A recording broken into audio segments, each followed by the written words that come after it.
So I'm with Vanessa Vallely. Vanessa is one of the most successful women in the City of London, the founder of We Are the City website and also Careers in the City job board.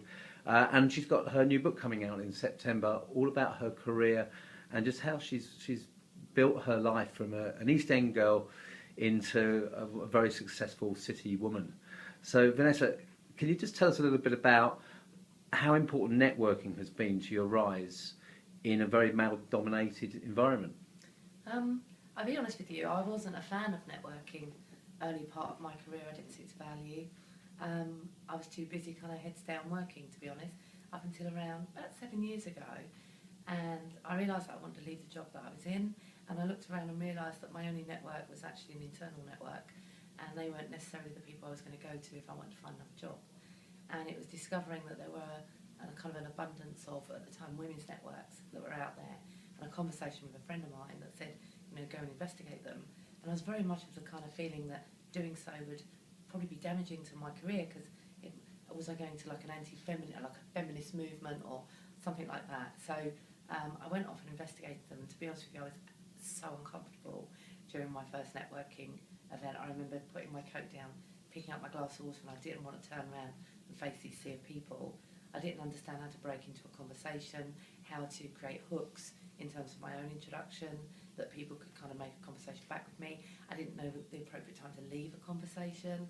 I didn't know whether it was transactional. Did I just go there, give my business card, or I was out on a little bit of a limb, and I kind of sought the advice of Andy and a few others that I know in networking, like kind of teach me what I should be doing.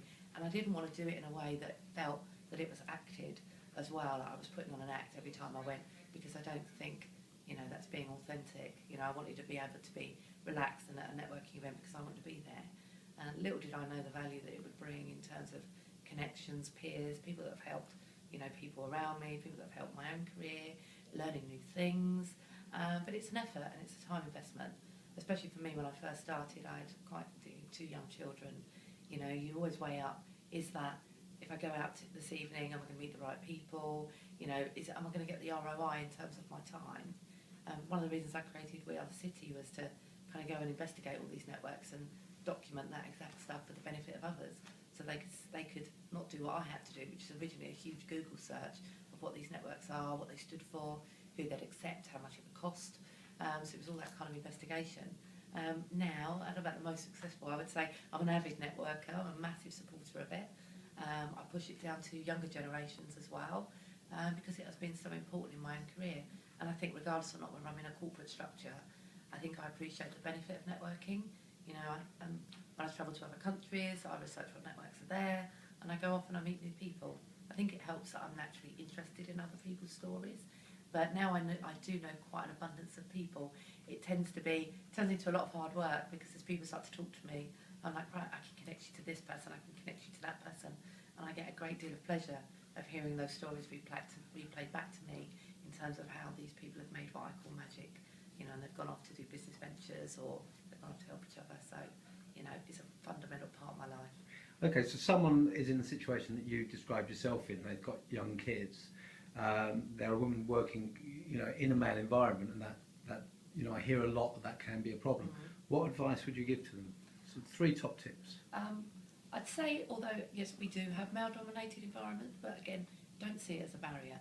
Right? If you're going to network, it should be gender neutral. It doesn't matter.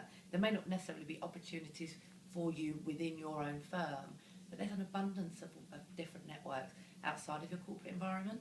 For example, there are 700 networks that I know of alone that exist in London. I won't recite them all because I probably couldn't. But in terms of the challenges that you face, be brave. If there is a networking event that's going on and it's predominantly male, go along. Why would you not? They're not going to say, oh my God, there's a woman in the room. To the contrary, you'll find they'll probably be quite engaging.